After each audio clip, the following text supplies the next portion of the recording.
Então, a primeira coisa para esse retiro é que não é uma receita mágica. Tipo assim, eu vou para o retiro e vou ter uma ideia de como transformar a dor em amor, eu faço isso e vou transformar a dor em amor. É óbvio que não é uma receita mágica. Isso seria uma ideia totalmente, tanto mundana, como uma ideia protestante, né?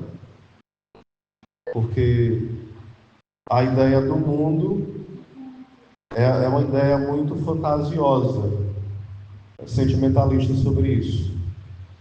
E a ideia protestante é uma ideia muito ilusória acerca do sofrimento. Depois eu até toco melhor sobre isso. Eu estou afirmando não de forma gratuita, eu vou mostrar como é que é feito isso. Se eu não fizer, me cobrem, viu? Vocês têm essa liberdade. Então, como transformar a dor em amor? Qual é a proposta do retiro? A proposta é primeiro investigar que algo que é concreto, que o sofrimento, que ele é real, ele existe. O sofrimento, ele é doloroso. Muitas vezes ele parece ser injusto, né? Às vezes parece ser insuportável. E a grande questão é que às vezes surge muito ponto de interrogação. Diante do sofrimento, o que fazer? Como solucionar o sofrimento? Se tem como acabar com ele, se não tem, são 1000 perguntas. E foram escritos inúmeros livros acerca disso. Eu devo ter, talvez lá em casa, uns 10 sobre isso ou mais. E eles respondem isso? Não, eles dizem alguma coisa, né, a respeito disso. Mas não é uma resposta cabal sobre isso. Daqui a pouco eu dou a dica de alguns livros que a gente pode meditar sobre esses pontos, né? Estou só jogando a questão ainda. Mas a primeira pergunta da nossa formação é: por que a gente sofre? Bem cearense, né? Por que a gente sofre? Porque nós sofremos. Porque Deus não retirou a dor e o sofrimento. E aqui eu vou ler algumas pontuações que está aqui bem concreto do retiro. Algumas coisas eu vou estar bem ligado ao que está indicado no retiro. Só que eu vou, claro, acrescentar outras coisas, é óbvio, porque senão, se eu for ler só o que está aqui, é só 5 minutos, né? O que cada pontuação está dizendo. Então eu vou pontuar e vou explicar as pontuações, né? Boa notícia, eu vou mandar também para vocês isso, viu? E depois em PDF direitinho, vocês vão ter. Primeiro ponto, há diferentes maneiras de reagir diante do sofrimento. Primeiro ponto, não sentir a dor, o sofrimento, se distraindo com um excesso de atividades ou evitar falar sobre o assunto. É uma forma de lidar com o sofrimento. Ou seja, comecei agora, viu? Bem-vindo. E também. Estava perguntando, será que aí também vai vir? Não lembro de ter visto o nome dela. O ativismo. O Dom Atanásio Schneider, que é um bispo que eu gosto muito, ele fala que uma das heresias do nosso tempo é o ativismo. A gente corre muito para fugir dos problemas. A gente corre muito para fugir, às vezes, de Deus, de nós mesmos e, aqui em especial, para fugir daquilo que a gente tem que enfrentar, dos sofrimentos reais. Isso quer dizer que é para todo mundo? Não. É uma das formas que alguém, esse alguém pode não ser você, viu? O que eu vou pontuar não quer dizer que todo mundo sofre assim, não. Ok? Porque às vezes a gente escuta uma palavra assim: não, mas eu não sou assim. Não, mas eu não estou dizendo que você é assim. Alguém é assim. Talvez você não seja assim. Então, há pessoas que sofrem, mas a forma de sofrer é como? Se distraindo. Se distraindo como? Bebendo muito, se drogando, se prostituindo, passando o dia assistindo a Netflix, trabalhando demais, contando piada, fingindo que sempre está sorrindo. Não tem aquelas coisas que a pessoa sabe, fulano era uma pessoa que sorria direto e se matou. Esse tipo de situação. A pessoa, ela tenta camuflar a dor correndo para todos os lados, trabalhando demais, brincando. Ela se ocupa em cuidar de todo mundo, mas ela não cuida do seu mundo interior. Ela finge que não sofre. É uma psicologia reversa no sentido ruim. Ela tenta dizer assim, eu não preciso ser cuidado, eu não sofro. É um auto-engano. Estão entendendo? Ou seja, não sentir a dor, o sofrimento, porque na verdade esse não sentir é uma falsa anestesia. A pessoa se aplica uma anestesia para dizer assim, não adianta eu ficar me vitimizando, não, mas isso aqui não é o não ficar se vitimizando, é a pessoa fingir que é um super-herói e não sente dor nenhuma. Ela não partilha com ninguém, ela sempre está bem, a pessoa que sempre está pronta para ajudar todo mundo e ela nunca precisa ser ajudada. Ela se distrai com tudo, né? Com coisas boas e com coisas não boas. Pode ser coisas lícitas ou ilícitas, né? E ela sempre procura evitar falar sobre o assunto. E fala de ti. Em alguns aspectos, às vezes eu me deparo em alguns, né? Algumas vezes na minha vida, hoje, graças a Deus, nem tanto. Hoje eu consigo partilhar com muita liberdade as minhas dores, né? Mas antes eu era muito assim. Eu me colocava muito como alguém que não tem dor. É tanto que, alguns anos atrás, quando eu falava minhas dores, Wagner, tu tem isso? Tem, né? As pessoas se assustavam quando eu tinha algo a partilhar, né? E sempre minha postura era de ajudar. Aí quando você partilha que tem alguma coisa, mas eu aprendi de alguns anos para cá que eu preciso partilhar algumas dores. E quando a gente partilha, o pessoal até se assusta, vai, para que não está falando da dor dele? As pessoas já estranham, porque a gente não tem o costume de falar da dor, aí alguém, olha, fulano não está bem. É óbvio que não está bem, né?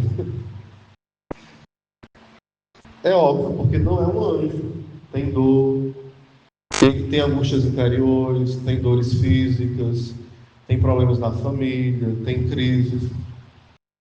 É o ser humano. Entende, sim ou não? Segundo ponto, sentir demais o sofrimento, culpando os outros, irritando-se, humilhando os outros e os acusando.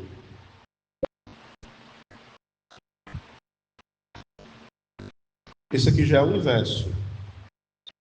É alguém que pega o sofrimento que tem e potencializa demais. É alguém que só sabe falar da própria dor direto. Sempre o assunto gira em torno de quê? Da própria dor, do próprio problema. E se você está no grupo de oração, ou você está no grupo de amigos, ou então na família, sempre tem que, em algum momento, o assunto girar para quem? Para a pessoa e para os problemas dela. E sempre ela tem que aumentar o problema, que é real, sim existe. Ela tem que culpar alguém da família, ou um amigo, ou o governo, ou o papa, ou o bispo, ou o padre, mas tem que ter algum culpado. Os culpados existem? Sim, mas ela tem que toda vez reafirmar os culpados. Às vezes ela diz que perdoou, mas os que ela perdoou, todo dia ela acusa. Mas é um perdão meio vagabundo, não é? Como é que alguém que eu perdoei, toda vez eu acuso? Fala, não, mas eu perdoei. Eu não ligo mais não. Mas essa pessoa que ela perdoou, ela, toda vez que ela fala, ela remói e diz que essa pessoa é culpada do sofrimento dela. Isso é um perdão ou não? Não.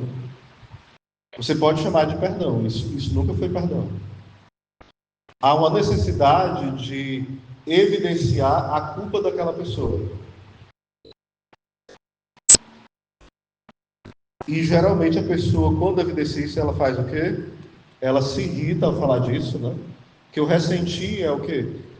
É você sentir de novo aquilo. Você fala e dá uma raiva novamente de falar daquilo, né?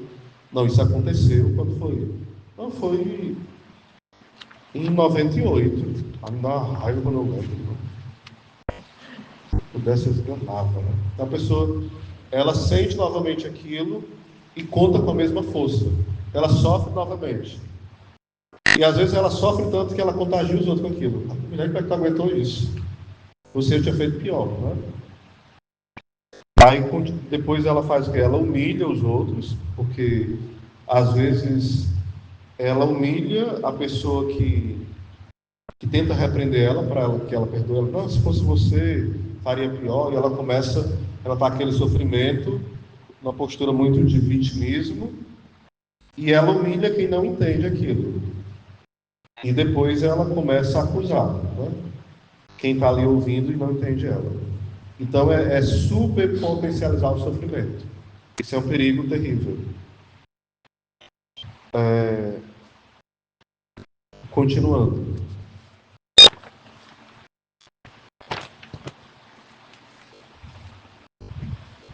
Todo sofrimento, ele vem de uma perda. Essa frase, ela, vocês acham que tem sentido ou não?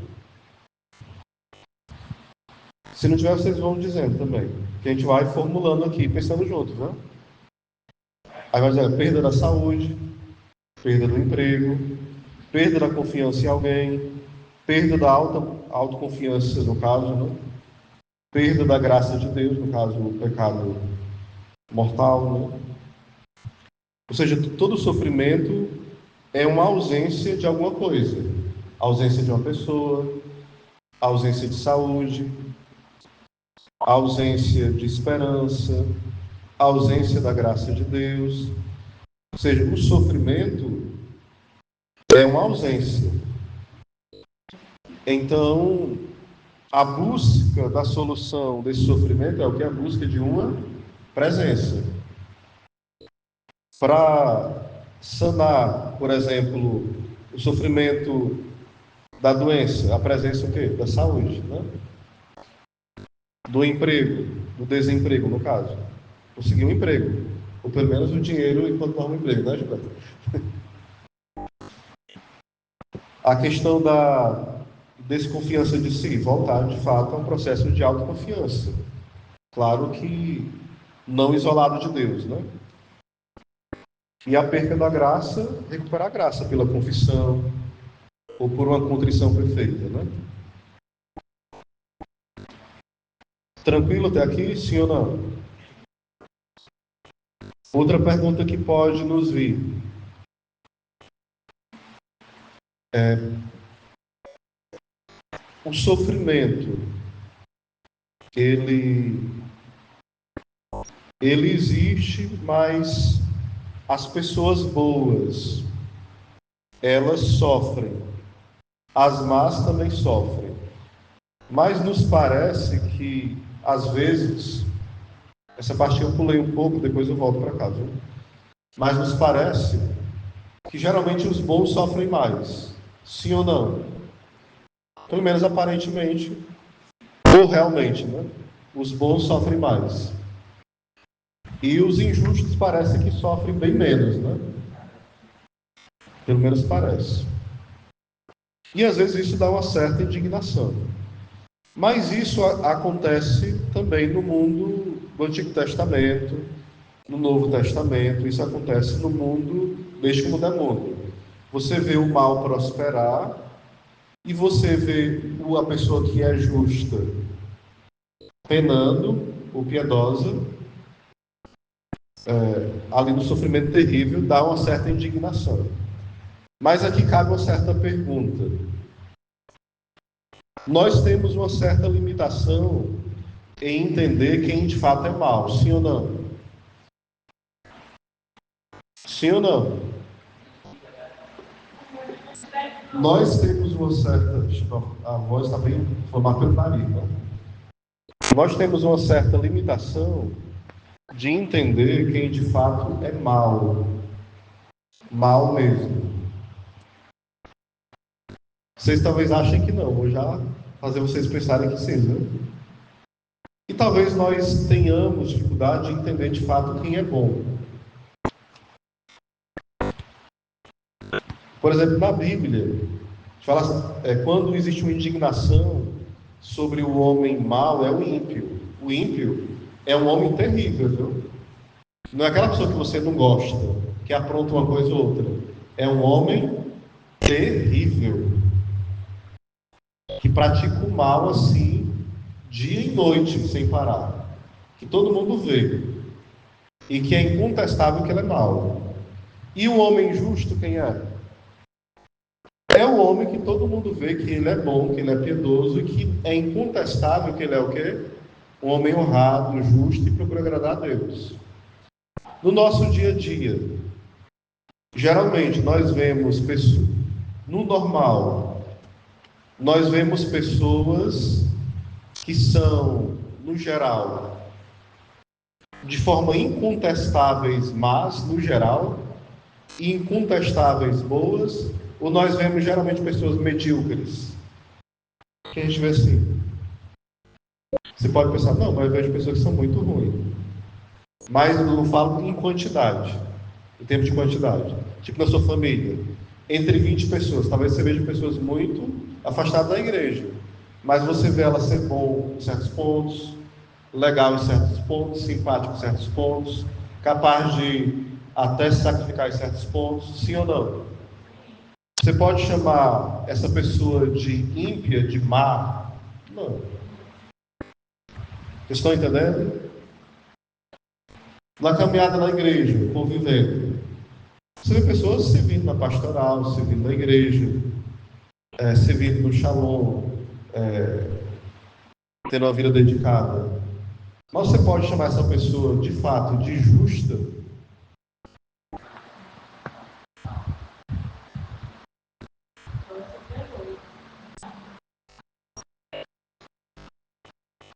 Se você conviver com ela de fato, você é capaz de chamá-la de justa, as pessoas que você convive? E de ímpia mesmo, má? Geralmente está um negócio meio bagunçado, não está não? Sim ou não? A pessoa agora, você assim, rapaz, isso daqui eu era capaz de... Sou grato, fez tanto bem para mim, vontade de matar agora, né? Geralmente a gente convive com pessoas, o que dentro da igreja? Medíocres, é ou não é? E nós somos medíocres, sim ou não? E os que estão fora da igreja, muitas vezes, são o quê? Até na ruindade que fazem, medíocres. Porque não se decide pelo mal, não. Não, da fé aparece aqui na igreja, aí não quer vir mais, aí faz um bem para alguém, aí quer aprontar, depois pede perdão, aí diz que quer Deus, não quer. Você percebe que a gente vive no meio de um povo medíocre?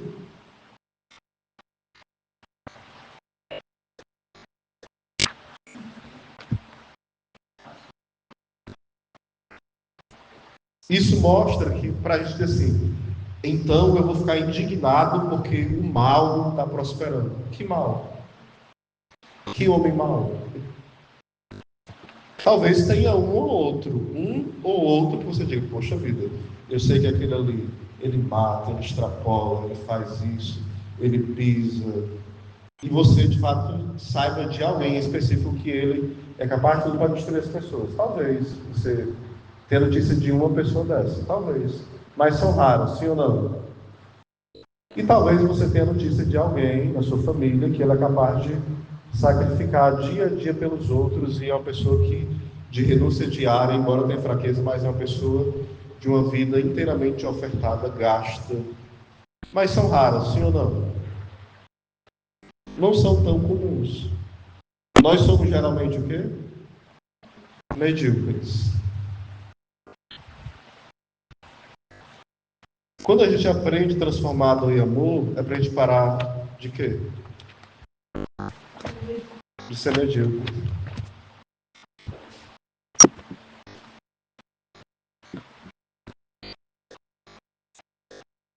Vocês estão entendendo?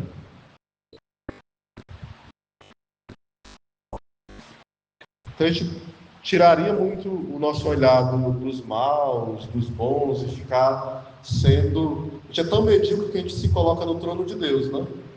Não, isso aqui é mal. Deus deveria agir assim com ele. Esse aqui é bom. Deus deveria agir assim com ele. A gente é tão medíocre que as nossas paixões e os nossos sentimentos, a gente quer atribuir que essas paixões, elas, quando eu falo paixões, é os sentimentos, as emoções, né? Elas possam entrar em Deus e sejam a regra do livro de Deus das decisões para comandar a humanidade. Então, se eu fosse Deus, eu faria assim com tal pessoa. Se eu fosse assim, se eu fosse Deus, eu faria isso com tal ladrão, com tal estrupador, com tal político, com tal senhorazinha, com tal padre, com tal vizinho. Mas você está falando de acordo com o quê? Com a sua inteligência? Não, com o seu o quê? Sentimentos, com as emoções. E as nossas emoções, elas ora estão bem ordenadas, ora estão bem bagunçadas, ora estão mais ou menos, é ou não é? Na sua casa é assim, sim ou não? Não, na convivência na sua casa. Tem dia que você está em casa que está mais ou menos, né? A convivência, tem dia que está horrível, tem dia que está beleza. Então, também na nossa análise em relação do trabalho, da igreja, do mesmo jeito. Tem dia na igreja que você fala assim, poxa vida, a coisa está tão demais na igreja. Foi tão bom conviver com ela hoje aqui. Mas você fala, meu Deus, a Cleide não está bem, o que está acontecendo com ela? O que será? Aí chega uma dizer, Cleide, o que houve, né? Porque a gente vê que o negócio, ela está abatida, não estava conseguindo compartilhar, conversar, responder nada, estava mais calada, estava na dela, ou seja, as emoções vão influenciando a forma que nós julgamos as coisas, sim ou não? Isso mostra que nós não somos capazes de dizer, de fato, o que é mal e o que é bom. Porque nós não somos... Uma boa notícia para nós, diga sempre para o seu irmão, você não é Deus. Uma grande novidade, né?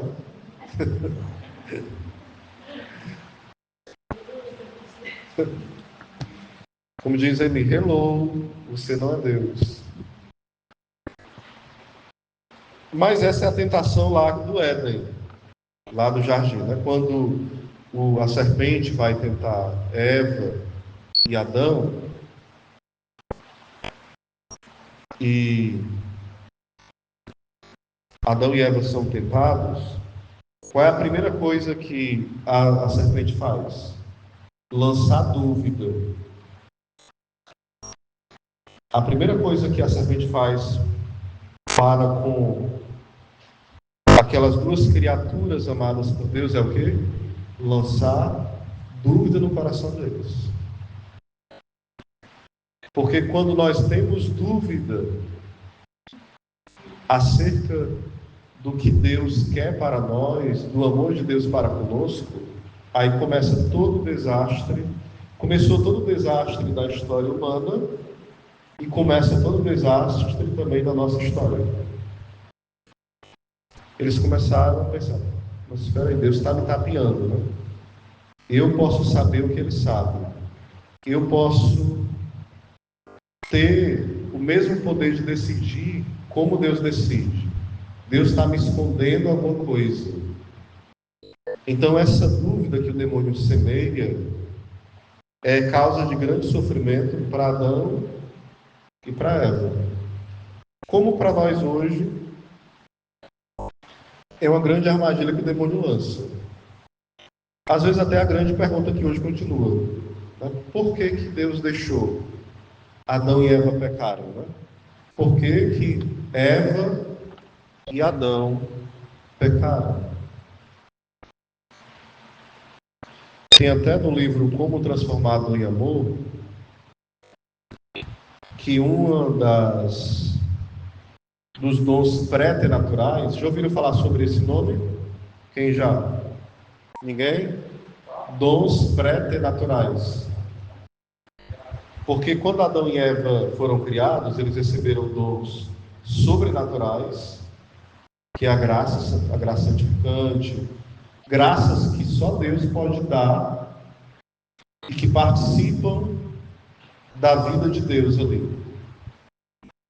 E tem graças preternaturais, que são dons especiais, que não são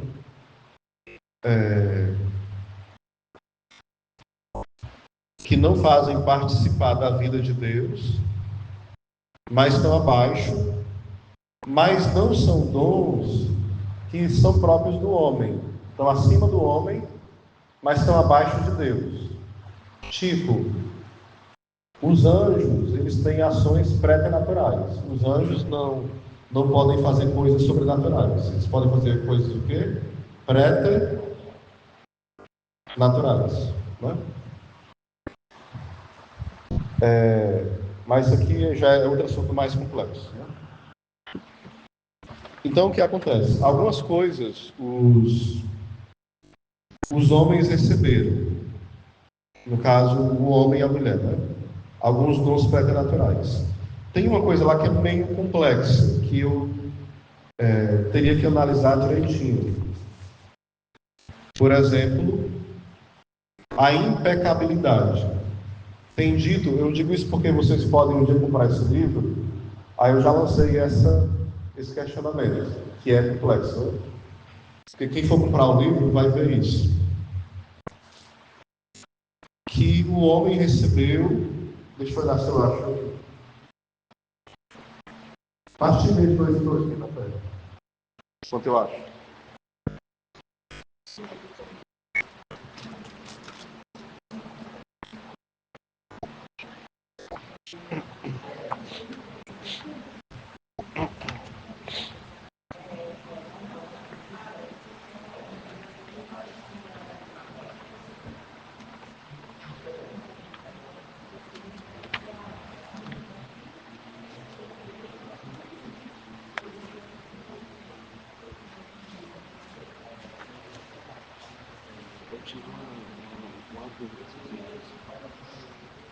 O que é uma ação preternatural?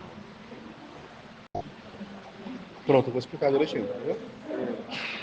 Mas assim, por que os anjos não têm ações sobrenaturais, mas os anjos caídos têm ação sobrenatural? Não, os anjos caídos também não têm ação sobrenatural.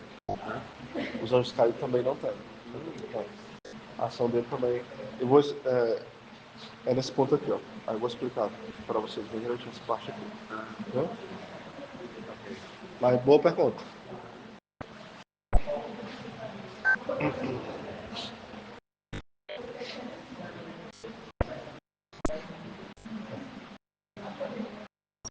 Amém?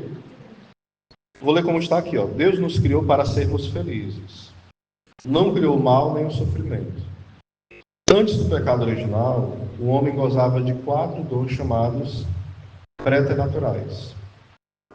A imortalidade, ou seja, o homem não morria. Não é isso? Antes do pecado. Quando fala homem, é o homem e a mulher, certo? Homem e a mulher.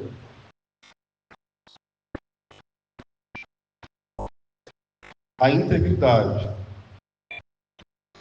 Ou seja, não havia no homem ali aquela confusão dentro dele, as paixões desordenadas, aquela briga. Havia uma ordem interior. Certo? A impassibilidade, quase não saía. Que seria o quê? O homem, ele não adoece, a mulher não adoece. Ou seja, a doença não é própria, não era própria de Adão e Eva, eles não iriam ficar doentes, né? E a impecabilidade, a esse ponto que é complexo. Por quê? A palavra que não está bem usada, não é que está errada, Foi mim que escreveu, não vou brigar com a Emília. Mas vocês vão comprar, eu seria desonesto. Quem quiser comprar depois, quando for ler, né? Impecabilidade. Todo livro da comunidade passa por uma revisão teológica. O que é isso? É escrito o livro, depois... Não, o imprimato seria o bispo que coloca e diz assim, eu aprovo, né? A revisão teológica é assim, um padre que é um teólogo, né? Ele olha, não tem nenhum erro teológico não, aí pode escrever, né? Tá certo. E a Emi é uma boa, assim, ela se garante em teologia. E eu sou fã dela desde que eu ainda tinha cabelo, né? Então, o que acontece? Nesse ponto, há uma certa imprecisão, impecabilidade. Qual é a imprecisão? Não é que Adão era impecável, né? Acho que teve um pequeno cochilo, né? Porque assim, se Adão, Jesus era impecável. Jesus era impecável. Jesus não podia pecar. Adão, ele não era impecável. Apenas ele não tinha concupiscência, não tinha pecado ainda. Mas impecável ele não era. Isso é uma contradição de termos. Se ele fosse impecável, ele não tinha pecado. Isso até no sentido lógico. Você vai dizer assim, Oséias,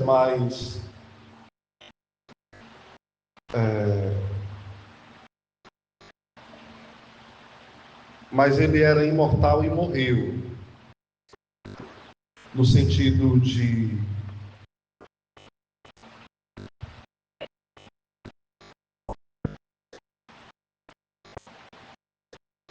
preternatural, imortalidade, mas o homem continuou com a virtude da imortalidade, tipo, nós continuamos imortais. Isso a gente não perdeu, né? Continua imortal, né?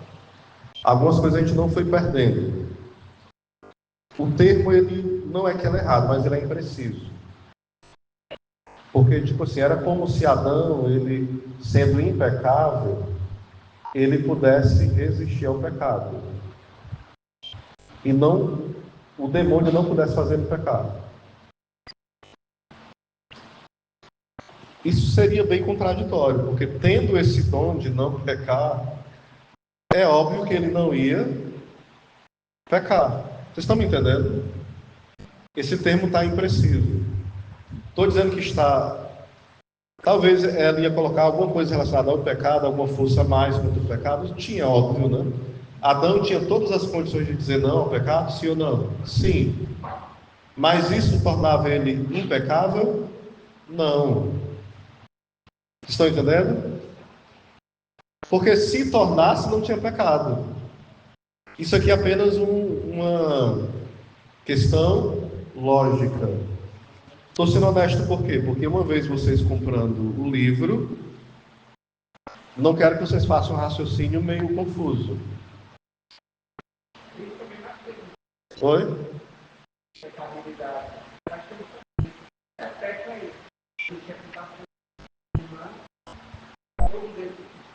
Ou seja, a gente tem as condições, né? Os meios, né? Para lutar contra o pecado.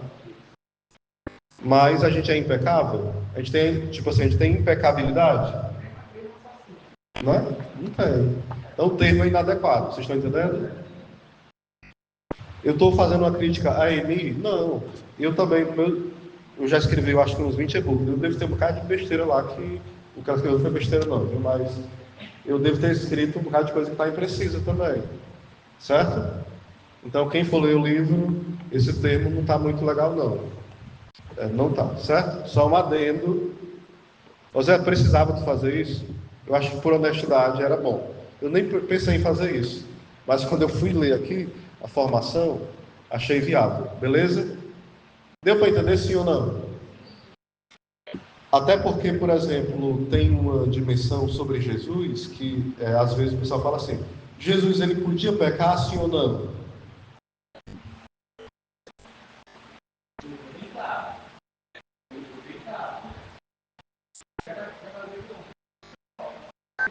Quem acha que sim, levanta a mão, bem rápido. Não, levanta sua mão, não precisa nem falar nada. Quem acha que não? Quem não acha nada? Pronto, Jesus não podia pecar. Jesus, de fato, era impecável. Porque uma vez que Jesus pudesse pecar, ele não era Deus. Porque ele era 100% homem, mas 100% o quê? E ele é uma pessoa.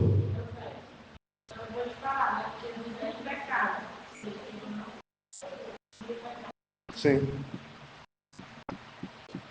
Exatamente.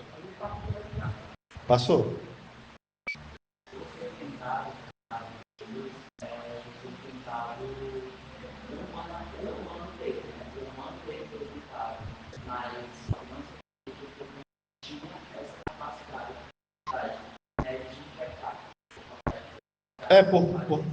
Exato, porque assim, Jesus, ele é uma pessoa, sim ou não? Uma pessoa o quê?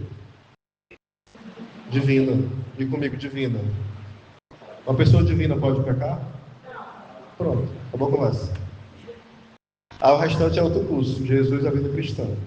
Vou dar esse retiro lá no... Aí vocês vão para lá, né?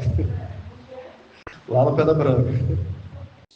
Eu mando a gravação, viu? Para vocês, tá brincando? Você imagina Deus pecar, aí como é que fica a trindade, o negócio desse? Tem... Aí, como entender isso? Tem que explicar como é a tentação, como funcionava, como é a liberdade, Aí, não é que a gente vai dizer assim, não, tem que pecar, não, tem que explicar como é que funciona. Não é que tem que pecar. Porque a liberdade e a tentação aí, tipo assim, não, então, ele não era homem porque ele não pecou. Quer dizer que você só é homem quando peca? Você entende que o nosso raciocínio é confuso que só?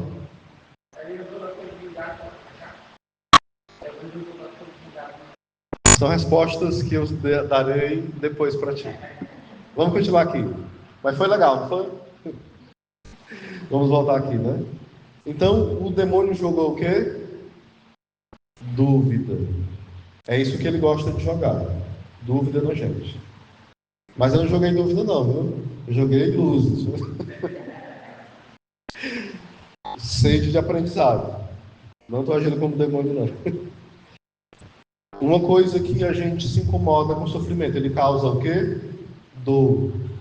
A Amy vai elencando algo belíssimo aqui. Motivos porque Deus não tirou a dor. Ela vai elencar 8 motivos. Porque Deus não tirou a dor de nós. Né? Deus não tirou a dor. Primeiro motivo. Sem sentir a dor, a pessoa não faria nada para se livrar do sofrimento. Ela vai explicar no livro bem direitinho o porquê, né? Tipo, digamos que você tivesse, não vamos dar esse exemplo, que eu me lembro não. Você tivesse ali pegando uma panela e queimando as mãos, se você não estiver sentindo dor, uma panela de pressão, está queimando as mãos. Tem pessoas com esse problema, não tem? Que não sente dor mesmo. Já ouviram falar dessas pessoas que não têm a sensibilidade?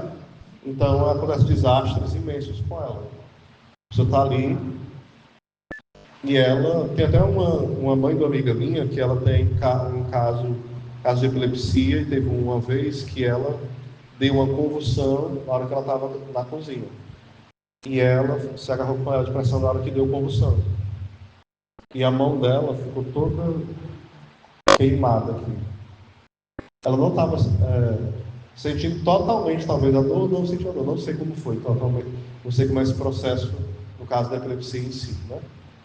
Enfim, ou seja, foi terrível. Imagina alguém que não sente a dor de forma nenhuma, a pessoa pode se cortar, pode perder o membro, não tem como buscar o socorro porque ela não está sentindo a dor, né? Então,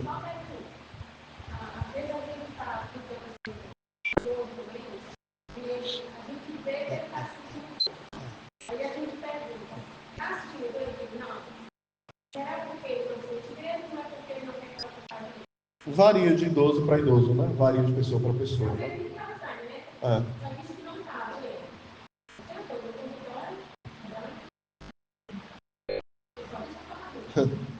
Varia muito, né? De idoso para idoso. Não esqueci não, viu? Nos pré-naturais, viu? Chego de lado. Sem dor não há forma mais excelente e sublime de amor de dar a vida. Ou seja, por exemplo, uma mãe, né, quando vai ter um parto normal, exemplo, né, ela sente dor, óbvio que sente, uma das maiores, né? E ali ela aprende o quê? Ofertar e dar a vida no sentido de saber dar sentido àquela dor que ela está sentindo. É uma das coisas. Uma mãe, por exemplo, às vezes está com sono e o filho está com problema de saúde. Ela se levanta, às vezes, com dor de cabeça, ou um pai de família, e está com sono, e às vezes até com dor.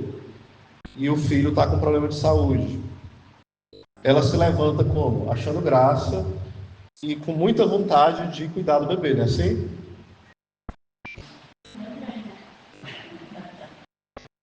Então não depende não, ela vai sem querer mesmo. Eu não sou nem mãe, sei.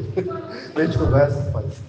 A mãe morrendo de dor, tipo assim, tu cansada, com dor de cabeça, com enxaqueca, com sono, 3 horas da manhã, o teu menino chora, tu vai assim sorrindo, assim, que coisa linda da mamãe, assim tu vai? Claro que não, né?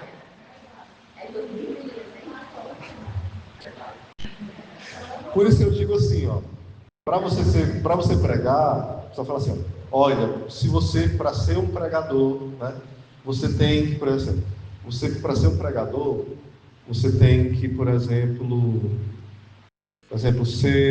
para pregar para casais, né? Você tem que ser casado. Não, tem coisas de casais que você prega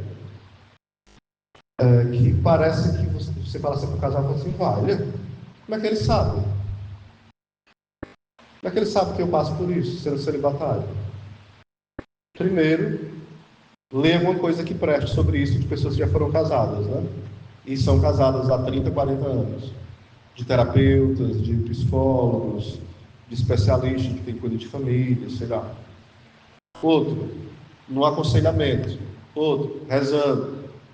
Outro, eu nasci de uma família e vivo em família. Foi a cegonha que me trouxe, né? E eu vejo. Então você tem como ver as coisas da família. Tanto que às vezes eu estou celebrando e falo assim, olha, os casais que são assim, assim. Aí eu vejo os casais. Ah, ele está falando de mim. Aí a esposa, agora é de tu. Agora é de tu, vai. Porque eu sei que acontece isso. Aí eu vou, às vezes, eu faço quando é para casar, eu vou escrevendo. Olha, você esposo faz isso, isso, isso. Aí a esposa. E você esposa? Aí vai, né? Resumindo, e às vezes uma pessoa que é casado, se ela não for atento, ela não vai saber descrever nem o que é a vida de um casal. Sim ou não? Da mesma forma, um padre. Se um padre não for atento, ele não vai saber pregar para um padre, não. Vocês estão entendendo? A questão não é viver, eu sou um padre, eu sei pregar para um padre. Eu sou casado, eu sei pregar para um casado. Não, não é ser e viver aquele estado de vida. É você viver, estar atento ao que você é. Estão entendendo, sim ou não? Sim. E às vezes você não é aquele estado de vida, mas você está atento a quem vive, a quem sofre aquilo. E você escuta. Aí você pode ajudar. Aí se você já vive, tipo assim, digamos o Ivan e a esposa dele estão ali. Se eles querem ser bons pregadores para casais, eles têm que fazer o quê? Procurar ver a melhor forma possível o matrimônio e procurar conhecer também o matrimônio dos outros, sim ou não? Sentir as dores dos outros. Porque se eles for querer basear o que é o matrimônio só no matrimônio deles, eles vão ser um péssimo pregador para casais, sim ou não? Não, casamento é assim. Aí vai pregar para casal como se o casamento dos outros fosse o casamento deles. Não, isso não é pregação para casal. Fecha parênteses. Voltando aqui. Terceiro ponto. Sem dor não haveria luto nem cura. Repetindo, sem dor não haveria luto nem cura. E aqui eu aumentaria, né? Às vezes as nossas feridas são aquelas feridas de Jesus, no bom sentido. Claro que não pode ser no mau sentido, né? Jesus mostrou as chagas para Tomé como? Elas eram chagas o quê? gloriosas. Quando a gente passa pela dor em Cristo, a gente vai mostrar essas dores para as pessoas como? De forma gloriosa. Ó, eu passei por essa doença e venci em Deus. Eu passei por esse trauma ou estou passando e estou vencendo em Deus. Vocês estão entendendo? Ou seja, quando a gente passa pelo sofrimento e pela dor, ou está passando ainda, nós somos instrumentos de cura para o outro, porque já passamos por aquela dor, ou porque estamos passando por aquela dor, e passamos por aquela dor em Cristo. Por exemplo, vou dar um exemplo de mim mesmo. Eu tenho depressão desde 13 anos de idade. Até antes, talvez. Mas foi desde os 13. Aí passei por um processo de cura, mas depois tive recaídas nesse processo. Acho que 4 vezes. Eu consigo entender os depressivos bastante, é óbvio. Consigo entender as recaídas bastante. Por quê? Porque tive, ao longo da minha vida, ao longo desses quase 27 anos, 4 recaídas bem fortes. Então, eu consigo entender que não é besteira, não é só deixar para lá. É entender, de fato, que é uma depressão profunda. Não é apenas uma coisa como esses conselhos vagabundos que dão, né? Deixa para lá, reza um pouquinho, tarará, tenha fé em Deus, vai passar, né? Que é um conselho bom, sim ou não? É. Mas esses conselhos que o pessoal dão e acha que resolve e tá resolvido, são conselhos que às vezes até pioram a pessoa. Assim, se tiver fé, passa. Aí a pessoa, ela vive na igreja, tem fé, e está com 10 anos ali comungando quase todo dia, se confessa, tem uma vida ofertada e continua depressiva. Aí você vem me dizer que essa pessoa não tem fé. Você está atacando o martelo na cabeça dela. Vocês estão entendendo, sim ou não? Tem pessoas que vêm dar conselho por depressivo, quer ver que dá uma facada. No lugar dela ajudar, ela está arrancando o pescoço dela. É melhor ficar o quê? Calado. Então, mas é porque por ignorância. Ela não passou por aquela dor, não procurou estudar sobre aquilo, não procurou entender aquilo. Aí no desespero ela fala, não, deixa para lá, bora lá, toma banho. Ou seja, ela quer uma coisa mágica. E quem passou por aquela dor, ela consegue abraçar aquela pessoa e ajudar naquela dor. Só que ela consegue tirar aquela dor? Não. Só quem pode, quem é? Jesus. Psicoterapeuta não pode, psicólogo não pode, remédio não pode. Quem pode, quem é? Jesus. Essas coisas são o quê? Um instrumento. O instrumento é o meio não resolve, o meio ajuda. Quem pode é Cristo. Claro que as pessoas não fazem isso, gente, é por maldade. Elas fazem na boa intenção e no desespero. Elas nos fazem porque, eu quero prejudicar. Não. Prejudicam às vezes, mas sem querer, né? Óbvio, né? Quinto ponto. Quarto, sem a dor, nos sentiríamos onipotentes. Sem a dor, nos sentiríamos o quê? Onipotentes, quando na verdade somos o quê? Limitados. Às vezes, a dor nos torna mais o quê? Humildes. A gente precisa ser o quê? Humildes. Às vezes a gente é muito orgulhoso.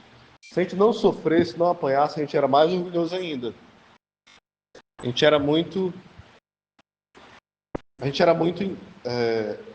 seria muito independente. A gente seria muito independente dos outros.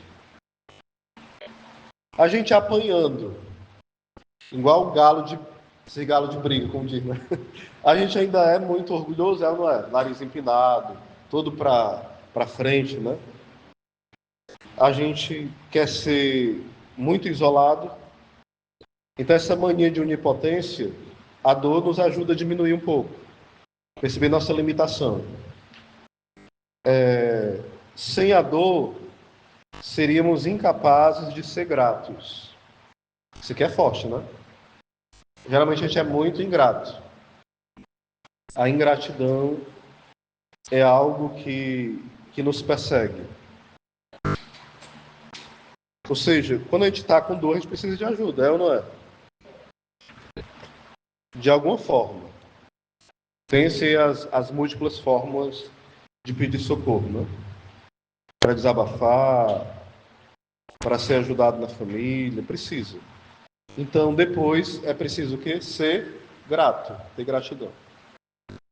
Sem a dor, não seríamos capazes de nos arrepender com contrição. Ou seja, quando está doendo, o arrependimento bate. Quando. Onde é aqui? Grato. Quando está doendo, o arrependimento ele vai bater mais rápido. O arrependimento, não o remorso. Né? Ou seja, a dor nos convida a uma meditação. Poxa vida, eu não deveria ser assim, eu deveria ser melhor. Porque a meditação vai nos ajudando a ter o arrependimento. Né? E quando fala dor aqui, gente, entenda a dor. Não é só dor física não, viu? É a dor de ter feito uma burrada, é uma dor de uma angústia. São dores variadas, entendeu? É a dor da perca de alguém, é a dor do desemprego, é a dor da saudade, é as várias dores. Porque a gente imagina dor, só dor de dente, dor no braço, dor de barriga, né? Não, todo tipo de dor. É a dor da incompreensão. Várias dores. Sem a dor, não sentiríamos necessidade da salvação. Ixi, isso aqui é pesado, né? Ou seja, sem a dor a gente não acharia que nem precisaria de Deus, né? Essa parte dá para entender essa afirmação ou não? Sem a dor, não sentiríamos necessidade da salvação. Se a gente não sentisse nenhuma dor, nem angústia. Vocês podem contestar que aqui não é tipo assim, um código de.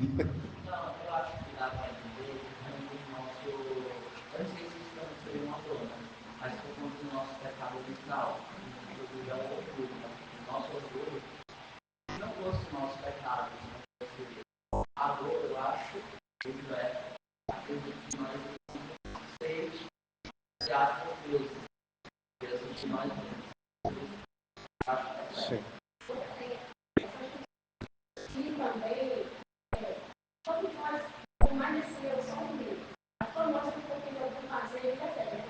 Sim. Às vezes, a gente está passando na dor, seja espiritual ou material do corpo, né? Aí as pessoas entendem que comigo, a gente não é capaz de chegar para certas pessoas e dizer por quê? Porque às vezes a pessoa ignora, e assim, fulano só quer só desficar ainda, fulano é muito frágil. Até porque tem que achar que a gente é um ferro, não é adoecer. Uma mãe, quando ele de casa, é para viver ali. Trabalhando sem, acho que não se tirou, mas a gente não sempre, né? Sim. Aí muitas vezes você fica trabalho e fica com a cara boa, porque ele vai ter calma dele. Ah, eu não quero só ouvir, não, porque só tem a cara de dor. Aí então, a gente encolhe aquela dor e quer trazer. Não, mas se está doendo, tem que cuidar da dor, né? Senão. Mas é bem discreto, né? De forma discreta, exatamente. É uma das formações que vai ser sobre isso aí. Porque tem pessoas assim, que se ser tão humano, e quando você vai partilhar uma pessoa, não querendo saber o problema seu, não. Aí, eu conversando com uma pessoa. É a terceira formação. Conversando assim com uma pessoa, aí a pessoa diz assim, não sabe por que é porque tu vai falar com a pessoa errada. A pessoa vai ver isso. Vai falar com a pessoa errada. Só que uma pessoa que tem educação de Deus, essa pessoa é muito materialista. Você procura a pessoa errada para você contar a sua dor. Aí eu estou aprendendo a apanhei e não estou aprendendo, porque eu preciso de uma coisa. Eu tenho que saber que a pessoa que eu vou partilhar. Sim, a gente tem que aprender sim. Não, mas isso a senhora. Só que assim, ó. um ponto que ela falou, que eu vou até interromper porque exige que fale. Qual é o ponto que tem que ter cuidado aí? A senhora vai contar uma dor. Isso é para qualquer um de nós, né? Vai desabafar. Encontra alguém indiferente à sua dor. Esse, infelizmente, é a situação que a gente encontra no nosso tempo de hoje. As pessoas são indiferentes à nossa dor. Eu até escrevi um texto pequeno, a pandemia da indiferença. O nosso tempo hoje, nós vemos o tempo da pandemia da indiferença. Nós estamos centralizados na nossa dor. A dor do outro não importa. Nós temos nós fazemos um altar para a nossa dor. O nosso problema é a dor do outro não importa. Então, quando você vai contar as suas dores para o outro, você vai encontrar essas patadas. Só que tem que ter um cuidado. Uma vez que a senhora conta isso para alguém, e a pessoa, ou ela é rude, indiferente, ou até ignorante, a senhora tem que pedir muito a Deus a graça de não transformar essa dor que a senhora foi partilhar em uma dor muito maior. Que vai ser uma dor de quê? De raiva da pessoa, de ressentimento, de fechamento, do voto secreto. O que é o voto secreto? Eu nunca mais partilho com ninguém o que eu estou sentindo na minha vida. Porque às vezes a pessoa pode não falar, mas no íntimo pode a gente se fechar. Assim, eu só falo com Deus agora. Não, mas Deus não quer que só fale com Ele. Deus quer que nós vamos aprendendo. Tipo assim, levou uma tapa. Eu vou procurar alguém que não vai dar uma tapa tão grande. Aí procuro. Porque a gente vai precisar, como seres humanos, alguém, primeiro Deus, óbvio, mas também alguém de carne e osso para nos ouvir. Porque se for para o confessionário, vamos ser bem sinceros, o confessionário é para contar os pecados, não é local de psicologia. E não é dia de aconselhamento. Se for um dia de aconselhamento, que combine com o padre antes, se o padre tiver tempo. Certo? Porque senão você vai sair mais ferida com o padre ainda, porque o padre, você não combinou, é o padre. Ouve, tá certo. O padre, filho. Aí você sai mais ferido com o padre. Você não combinou com o padre, no lugar de contar pecado contra problema, o padre fica com raiva. Essa doida de fazer o que aqui, né? E o padre é a gente também, né? Aí nem contou o pecado, conta o pecado dos outros, faz raiva o padre, não conta os seus pecados, conta o pecado dos outros. Aí o padre te absorve, você sai sem nenhum conselho. Ou seja, fez o maior balaio de gato, né? Resumindo, tem que ter alguém para você vomitar. O local onde você colocar o seu vômito é na presença de Deus. É Ele que vai lavar tudo. Mas também tem que ter alguém de carne e osso que possa te ouvir. E Jesus não é de carne e osso, não? Mas Ele quer te dar também pessoas aqui de carne e osso para te ouvir também. A gente precisa. Então, levou um tapa. Depois de sair, né, ficou zuruó de Jesus, me dê a graça de perdoar essa pessoa, converte ela. Vira a intercessora dela, né, dessa pessoa, e procura alguém para desabafar. Agora a pergunta do irmão lá, só para terminar. Sobre a questão dos préternaturais, né, que eu não terminei. Existe ação sobrenatural, que é Deus, viu? Deus. Só Deus tem uma ação sobrenatural. Os anjos todos têm uma ação, quem diga comigo, préternatural. Tanto os anjos bons, como os anjos maus. Porque os anjos maus também são o quê? Anjos. Toda ação do anjo é uma ação o quê? Préternatural. Ou seja, está abaixo do sobrenatural. E a nossa ação é o quê? Natural. Por exemplo, quando o santo faz um milagre, por que é uma ação sobrenatural? Porque ele está unido a Deus. Quando o anjo, ele faz entre aspas, um milagre. Por que é uma ação sobrenatural? Porque ele está agindo ali e Deus está agindo através dele. Então, a ação que está acontecendo é uma ação sobrenatural porque Deus está agindo através de quem?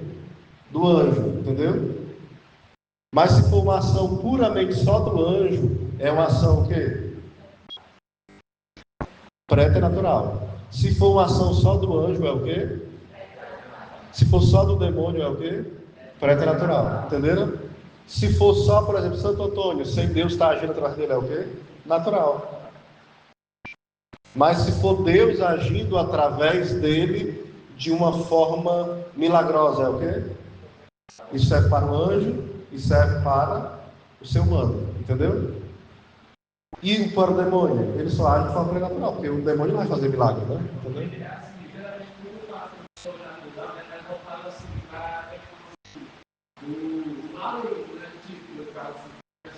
Mas é uma linguagem confusa e errada. Quem usa essa linguagem está usando de forma que a gente chama uma linguagem errada mesmo. Né? Não é o mundo sobrenatural aí. Porque o sobrenatural é de fato uma ação de Deus, né? É porque a gente é pobre na linguagem, né?